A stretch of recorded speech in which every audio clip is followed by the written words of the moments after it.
Donc la FDML en deux mots, c'est le fait de nommer chacun d'entre nous en tout capital.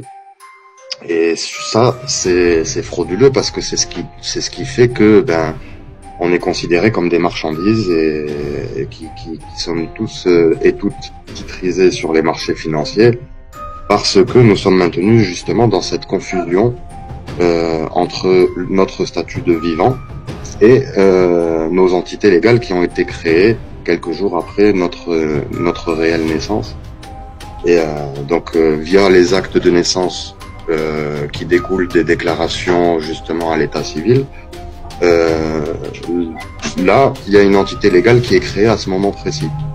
Et ces entités légales nous servent à exister dans leur matrice qui aujourd'hui, c'est indéniable, c'est une matrice commerciale.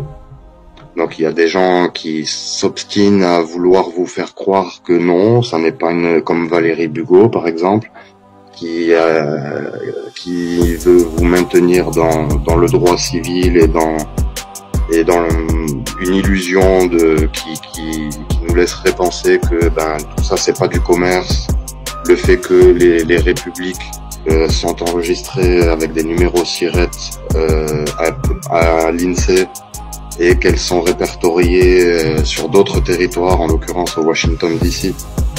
Donc tout ça, pour nous, c'est des preuves flagrantes que, en effet, tout est commerce. Et de toute façon, il n'y a que à regarder un peu comment ça se passe autour de nous. Tout est commerce, tout est contrat. Rien ne se fait sans notre consentement, qu'il soit éclairé ou tacite. Donc voilà, malheureusement, on en est là. Tout est commerce. Donc aujourd'hui, nous, pourquoi on veut pas se mélanger avec la FDML? Parce que malheureusement, la majorité de ceux qui véhiculent la fraude du nom laissent penser que du coup, la solution à tout ça, ça serait de ne pas déclarer son enfant, de faire en sorte qu'il n'ait pas d'entité légale. Et nous, c'est pas du tout notre cheval de bataille. Alors on n'est pas pour autant en train d'applaudir et de dire que tout ça c'est magnifique. On est juste en train de dire attention, si vous voulez ne plus subir le droit positif, il y a une méthode qui est relativement simple, mais qui nécessite de placer quelques nuances et de mettre justement de côté tout ce qui est véhiculé par la fraude du nom, par l'UCC, tout ça.